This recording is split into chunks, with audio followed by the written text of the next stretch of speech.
अंग्रेजी नववर्ष पर खजराना मंदिर में होने वाली श्रद्धालुओं की भीड़ की व्यवस्था और तिल चतुर्दशी महोत्सव की तैयारियों को लेकर खजराना प्रबंध समिति की बैठक आहूत की गई। इस बैठक में दर्शन व्यवस्था के अलावा ट्रैफिक मैनेजमेंट को लेकर कई महत्वपूर्ण निर्णय लिए गए। तिल चतुर्दशी महोत्सव की शुरुआत के दिन भगवान गणेश को 1.25 लाख तिल के लड्डुओं का भोग लगाया जाएगा। देखिए खास रिपोर्ट।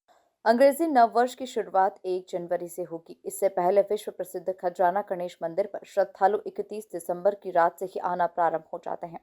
रात 12 बजे आरती होती है, जिसमें हजारों की संख्या में भक्त मंदिर पहुंचते हैं।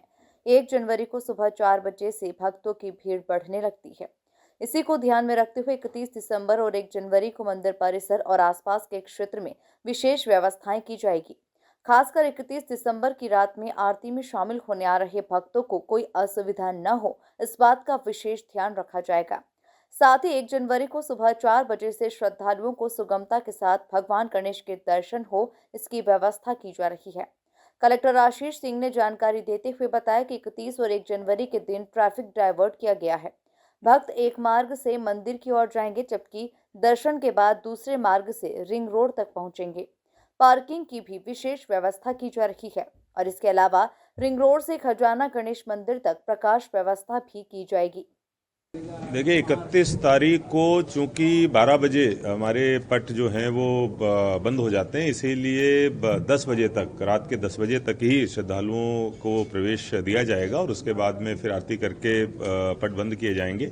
उसके बाद अगले दिन सुबह जरूर, जो पहले दर्शन 5 बजे से शुरू होते थे, इस बार 1 तारीख को सुबह 4 बजे से ही दर्शन हम लोग प्रारंभ करेंगे, जैसा कि आज सभी के साथ में प्रबंध समिति की बैठक में निर्णय लिया गया है, जिससे कि 1 घंटा एक्स्ट्रा मिल सके, जिसमें अधिक संख्या में श्रद्धालु और सुगम दर्शन श्रद्धालु कर सके। निश्चित रूप से जो आज पूरी हमारी चर्चा थी, उसका केंद्र बिंदु यही था कि किस तरीके से सुगम दर्शन और शीघ्र दर्शन उपलब्ध कराए जाएं। तो जो पार्किंग की व्यवस्था अगर ठीक ठाक रहेगी, लोगों को पार्किंग में नहीं फंसना पड़ेगा और जिगजैग की व्यवस्था अगर हमारी अच्छी रहेगी, तो निश्चित रूप से बहुत जल्दी और सुगम दर्शन श्रद्धालुओं को। प्रबंध समिति की बैठक में तिल चतुर्दशी महोत्सव की तैयारी पर भी चर्चा की गई।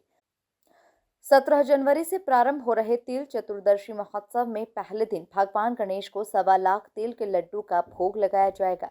पूजा अर्चना के बाद सभी मंदिर की ध्वजा भी बदली जाएगी। 3 दिनों तक चलने वाले इस महोत्सव में भक्तों के लिए बाबा महाकाल की तर्ज पर दर्शन की व्यवस्था की जाएगी। देखिए आज श्री खजराना गणेश मंदिर में जो नए साल पर श्रद्धालु भारी संख्या में आते हैं, उसको लेके बैठक का आयोजन किया गया है। और इसके अलावा जो एक तिल महोत्सव होता है 17 से 20 के बीच में जनवरी में, उसको लेके बैठक आयोजित करी गई। इसमें सभी विभाग के लोग शामिल हुए हैं। जैसा कि देखने में आता है कि 25 दिसंबर से ही जो श्रद्धालुओं की संख्या है उसमें बढ़ोतरी होती है और खास तौर पर 31 तारीख की रात में और 1 तारीख की सुबह से ही बहुत बड़ी संख्या में श्रद्धालु आते हैं। तो उसके लिए सभी विषयों पर चर्चा हुई है। इसमें जो मार्ग विभिन्न बनाने हैं, जिनमें कहां से प्रवेश होगा, कहां से निर्गम होगा, ये तय हुआ है, जिसकी जानकारी पृथक से मीडिया को जारी भी करी जाएगी और उसके जो संकेतक हैं वो भी लगाए जाएंगे।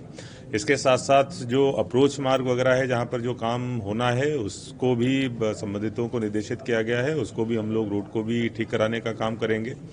लाइट्स जो हैं वो भी अस्थायी तौर पर लगानी पड़ेंगी, अस्थायी तौर पर साउंड सिस्टम भी लगाना पड़ेगा। ये सारे निर्देश प्रदान किए गए हैं। खास तौर पर जो पार्किंग की व्यवस्था है, जिगजैग की व्यवस्था है और जो क्राउड कंट्रोल की दृष्टि से जो चीज़ें करनी है, उस पर विशेष चर्चा हुई है, जिससे कि सभी श्रद्धालुओं को बड़े ही सुगम दर्शन भी हो सकें और इसके साथ साथ किसी भी तरीके से भीड़ के नियंत्रण की स्थिति ना बने, इस पे हमारा विशेष फोकस रहेगा। खासतौर पर जो कंट्रोल रूम है, वहां पर सीसीटीवी के माध्यम से नज़र भी रखी जाएगी और प्रमुख विभागों के लोग कंट्रोल रूम पर हमेशा रहेंगे, कम से कम 24 घंटे के लिए, जिससे कि अगर कोई भी ज़रूरत महसूस होती है तो तत्काल उसको एड्रेस किया जा सके। तो सभी विषयों पर चर्चा हुई है। बहुत ही सुगम दर्शन श्रद्धालुओं के लिए यहाँ पर उपलब्ध रहेंगे। 31 दिसंबर और 1 जनवरी के दिन मंदिर के गर्भगृह में विशेष साज सज्जा की जाएगी। भगवान गणेश का भी आभूषणों के साथ श्रृंगार किया जाएगा और इसी तरह तिल चतुर्दशी के दौरान फूल बंगला बनाया जाएगा, जबकि भगवान गणेश का श्रृंगार स्वर्ण और हीरे जड़ित आभूषणों से किया जाएगा। Bureau report, MP news, Indore.